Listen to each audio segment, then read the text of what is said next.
La Iglesia Bautista Misionera de Vista Alegre te invita a este tiempo especial, donde, de la mano con Jesús, caminaremos hacia sus enseñanzas, las cuales cambiarán nuestras vidas.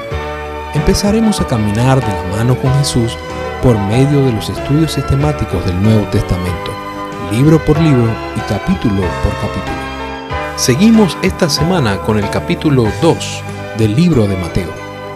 Esperamos que este tiempo te lleve a descubrir más a fondo los preciosos tesoros que contiene la Biblia. Te animo a que participes activamente de ellos. Aparta este tiempo, busca tu Biblia y concentrémonos caminando por las Escrituras de la mano con Jesús. Seamos todos bienvenidos y que nuestro Señor Jesucristo les bendiga. Hoy estaremos acercándonos a la Biblia en el capítulo 2 del libro de Mateo. Y es importante comprender que cuando nos acercamos a la Biblia, nos estamos acercando a la palabra de Dios revelada al hombre. Es decir, que hay que prestar mucha atención y hay que tomar el tiempo para estudiarla. Hay que leerla con calma y sin prisa, sin prejuicios. Debemos acercarnos al consejo de Dios como niños. Imagine un niño que va de la mano con su padre caminando por el parque y el padre comienza a enseñarle sobre las cosas que van observando mientras que van caminando. El niño comienza a entender su entorno por medio de la explicación de su padre. El niño está creando su entendimiento. El niño comienza a formar su cosmovisión, naciendo de una buena observación, interpretación y aplicación. Y de esta manera es que nos acercaremos a la Biblia, en la iluminación y guía del Espíritu Santo. Observaremos de la mano de Jesús sus enseñanzas para después hacer una correcta interpretación y aplicación de esta enseñanza a nuestras vidas. En resumen, no vamos a buscar un tema en la Biblia en específico. Vamos a conocer qué Dios quiere decirnos a través de su palabra. Fue el mismo método que utilizamos para estudiar el capítulo 1 de Mateo. De esta manera podrás acercarte a la palabra de Dios buscando lo que Dios quiere hablarte y no lo que usted quisiera escuchar. La palabra de Dios es la única que puede cambiar nuestro corazón. Por eso tenemos que estudiarla bien y con guía del Espíritu Santo. Otra recomendación que quisiéramos darte es que tengas un diccionario a la mano, un diccionario bíblico. Te puede ayudar también en tu estudio de la Biblia. Solo que la definición que encuentres, aplícala al contexto que has observado. Otra recomendación que podemos darte es compara la Escritura con la Escritura. La Biblia se explica a ella misma. No te recomiendo que utilices Wikipedia para buscar lo que dice la Biblia o para entenderla. Pide sabiduría a Dios y deja que Él te guíe de su mano. Y si necesitas más ayuda, pídela a un cristiano maduro en la fe y de buen testimonio. Última recomendación. Lee el texto en estudio muchas veces. Esto es muy importante, porque dentro de la lectura comprensiva puedes darte cuenta de las cosas que has dejado de ver en lecturas anteriores. Comencemos a observar el capítulo 2 del libro de Mateo. Dice el versículo 1 del capítulo 2. Cuando Jesús nació en Belén de Judea, en días del rey Herodes, vinieron del oriente a Jerusalén unos magos. Inmediatamente nos damos cuenta que existen lugares y personajes que podemos identificar en solamente la observación. Recordemos, no estamos interpretando. Ejemplo, no estamos interpretando cuántos magos eran. Estamos conociendo, estamos observando que unos magos del oriente vinieron a Jerusalén. Entonces, tenemos lugares y personajes. Tenemos Belén de Judea, el oriente, y tenemos a el rey Herodes y tenemos a unos magos. Verso 2. Diciendo, ¿dónde está el rey de los judíos que ha nacido? Porque su estrella hemos visto en el oriente y venimos a adorarle. Observamos que hay una pregunta. Observamos las razones por la cual los magos fueron delante del rey Herodes. Verso 3. Oyendo esto, el rey Herodes se turbó y toda Jerusalén con él. Observamos una palabra que regularmente no utilizamos en nuestra diaria comunicación. Dice, Herodes se turbó. Es por ello que le recomendamos tener un diccionario de español o un diccionario bíblico en los cuales usted puede consultar la palabra que no entiende y aplicar su significado al contexto que está leyendo. ¿Qué significa que Herodes se turbó y toda Jerusalén con él? ¿Qué pasó con esto? Usted lo busca. Luego de encontrar su significado, usted puede entender entonces la reacción de Herodes y toda Jerusalén con él, cuando conoció el motivo por el cual los magos estaban delante de él. Recuerde muy bien, estamos observando, no estamos interpretando, estamos observando lo que la palabra de Dios nos está mostrando. Versículo 4. Y convocados todos los principales sacerdotes y los escribas del pueblo, les preguntó, ¿dónde había de nacer el Cristo? Y es que el pueblo de Israel tenía esta revelación, conocía la profecía. Versículo 5, y ellos le dijeron, en Belén de Judea, porque así está escrito por el profeta. Y tú, Belén, de la tierra de Judá, no eres la más pequeña entre los príncipes de Judá, porque de ti saldrá un guiador que apacentará a mi pueblo Israel. Hay Biblias que tienen referencias bíblicas respecto a algunos textos que nos encontramos mientras leemos. En este momento nos encontramos en el verso 6 y puedo observar una referencia bíblica que me lleva al libro de Miqueas, capítulo 5, versículo 2, y dice de la siguiente manera, pero tú, Belén Efrata. Efrata significa fructífera, pequeña para estar entre las familias de Judá. De ti me saldrá el que será Señor en Israel, y sus salidas son desde el principio y desde los días de la eternidad. Igualmente, hay otra referencia en el libro de Juan capítulo 7. La misma palabra de Dios abre nuestro entendimiento. Dice el capítulo 7, versículo 38, el que cree en mí, como dice la Escritura, de su interior correrán ríos de agua viva. Versículo 40. Entonces algunos de la multitud, oyendo estas palabras, decían, verdaderamente este es el profeta.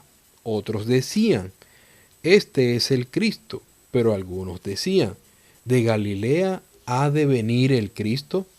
¿No dice la Escritura que del linaje de David y de la aldea de Belén, de donde era David, ha de venir el Cristo? Y es allí donde usted puede aplicar la regla de comparar la Escritura con la Escritura.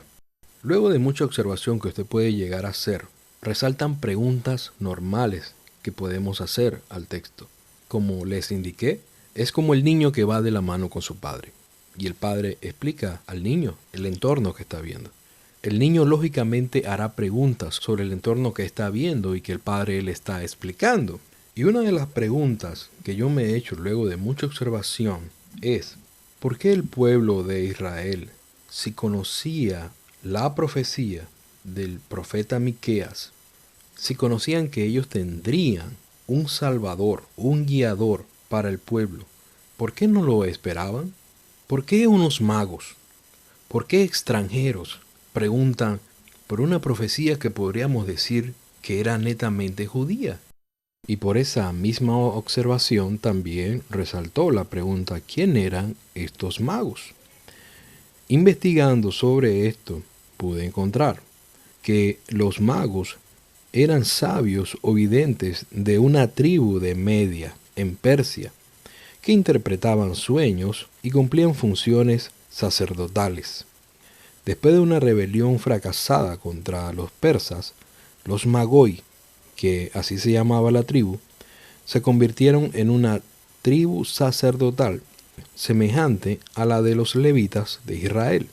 No eran reyes, con frecuencia los Magoi alcanzaban posiciones de liderazgo, pero es posible que se hayan familiarizado y hayan adoptado la esperanza judía tocante a un Mesías cuando Israel se encontraba bajo el dominio persa en el 539 y 332 a.C.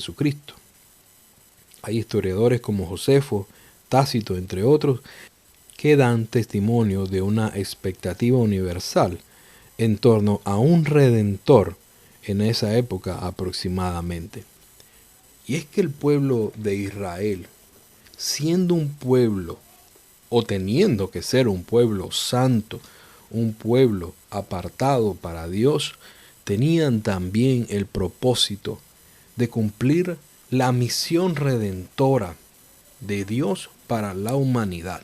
Ellos tenían que ser luz para las naciones, tenían que ser de ejemplo y testimonio para que las demás naciones vieran que obedecer a Dios era lo mejor que cualquier nación podía hacer. Sin embargo, ellos fracasaron en su tarea, sino que se quedaron celosamente con la ley y los profetas, de forma escrita, pero no escrita en sus corazones. Que cuando llegó el momento de llegar el Mesías a sus vidas, a este mundo, no lo esperaban, conociendo exactamente en qué lugar iban a ser. No lo reconocieron y también lo rechazaron. Esta es una reflexión de interpretación. Pero ¿cómo hemos llegado a esta interpretación? ¿Cómo hemos visto esto? Solamente con la observación, solamente con observar los hechos, solamente de la mano con Jesús, solamente dejándonos guiar y la revelación de su Espíritu Santo. Verso 7. Entonces Herodes, llamando en secreto a los magos, indagó de ellos diligentemente el tiempo de la aparición de la estrella. Notamos que hay palabras claves que tenemos que prestarles atención. Indagar, diligentemente, tiempo. Es muy importante que observemos la manera en que Herodes indagó, cuestionó astutamente e intensamente a los magos para conocer el tiempo exacto, no solamente de la aparición de la estrella, sino del nacimiento del Mesías, del Rey de Israel, Jesús. 8. Y enviándoles a Belén, dijo: Id allá y averiguad con diligencia acerca del niño, y cuando le halléis, hacedmelo saber, para que yo también vaya y le adore. Podemos observar en los versículos que siguen cuál era la intención verdadera de Herodes con esta indagatoria que le hizo a los magos. Viendo el peligro que se acercaba, quisiéramos resaltar la obediencia de José a la voz de Dios. Dice el verso 13: Después que partieron ellos, he aquí un ángel del Señor apareció en sueños a José y le dijo: Levántate y toma al niño y a su madre y huye a Egipto y permanece allá hasta que yo te diga, porque acontecerá que Herodes buscará al niño para matarlo. No era la primera vez que José escuchaba la voz de Dios y la obedecía. Lo habíamos visto en el capítulo 1 de Mateo. Fue instrumento de Dios para salvaguardar la vida del niño y de su madre, y la suya propia. Vemos en el versículo 16 los planes diabólicos de Herodes. Dice así: Herodes entonces, cuando se vio burlado por los magos, se enojó mucho y mandó a matar a todos los niños menores de 2 años que había en Belén y en todos sus alrededores, conforme al tiempo que había inquirido de los magos. Este verso 16 tiene conexión con el verso 7 y el verso 8. La forma que indagó astutamente Herodes para conocer el tiempo del nacimiento del Mesías fue el tiempo que utilizó para calcular los años de los niños de los cuales iba a matar. Solo con la observación podemos notar o comprender cuál era aproximadamente la edad que tenía el niño antes de viajar a Egipto. Observamos en los versículos siguientes que José siguió escuchando la voz de Dios, y no solamente escuchándola, sino también obedeciéndola. de igual forma un pueblo que había fallado en su misión de ser ejemplo, de ser luz, de ser sal a las demás naciones de la tierra. Ahora vemos que Dios envía a su Hijo Jesucristo, el Verbo hecho carne, Dios hecho carne, para salvación de la humanidad. Luz nos resplandeció a toda la humanidad por medio de Jesucristo, para que obedeciendo al Padre fuera el sacrificio vivo, grato, agradable, perfecto a Dios por los pecados de toda la humanidad, por mis pecados y por tus pecados. Ahora por medio de Jesucristo tenemos la oportunidad de ser esa Israel espiritual. Y como pueblo de Dios, igualmente tenemos la misma misión y responsabilidad de ser sal y de ser luz para este mundo, y no quedarnos con solamente ser un pueblo de la ley o un pueblo de la Biblia o el que tiene la sana doctrina, sino aquel que por medio de la palabra de Dios, por medio de la revelación de Dios, ha cambiado su corazón y ahora es un mensajero fiel de ese mismo mensaje, llevando a otros que no conocen de nuestro Señor Jesucristo a sus pies, yendo, haciendo discípulos, discipulando a nuevos creyentes, haciendo la obra de Cristo por medio de sus dones y talentos, por medio de sus profesiones, por medio de sus hobbies, por medio de su vida. Hoy hemos estado observando el capítulo 2 de Mateo, de la mano con Jesús y la revelación del Espíritu Santo. Hemos también interpretado por medio de esa observación. Sin embargo, quisiéramos dejar para ti y para tu corazón, a solas con tu Señor, la aplicación de este capítulo 2. Una aplicación personal para tu vida. Te recomiendo que seas sinceros con Dios, porque Él te conoce. Para aquellos que hasta este momento han seguido este estudio y dicen en su corazón que se les dificulta el estudio de la Biblia, que no le entiende, tenemos varias recomendaciones. La primera, debe reconocer que solamente Dios será el Señor de tu corazón, que solamente le seguirás a Él, que no tomarás la mano de más nadie, ni de otra cosa que no signifique la soberanía de Dios en tu vida. Es decir, que tienes que arrepentirte de tus pecados y tienes que ir delante de Dios y reconocer que sin Él no eres nada y que necesitas su salvación. El Espíritu de Dios vendrá sobre ti como Él lo ha prometido y te dará la sabiduría para que cuando abras la Biblia puedas entender paso a paso, poco a poco, de la mano con Jesús.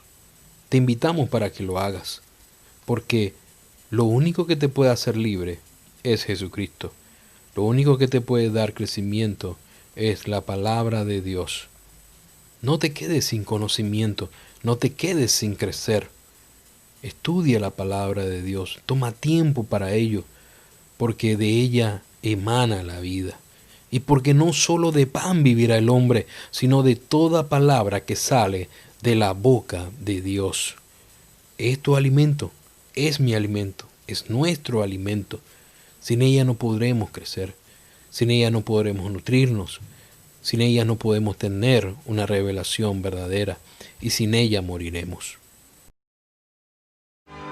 Esperamos en Cristo que el estudio que hemos hecho hoy haya sido de bendición para ti y que puedas profundizar en la palabra de Dios de la mano con Jesús. Nuestro próximo encuentro es con el capítulo 3 del libro de Mateo. Estúdialo en la semana antes de llegar el miércoles. Obsérvalo muy bien y por medio de la observación interpreta la palabra de Dios. Aplícala a tu vida. Dios te bendiga.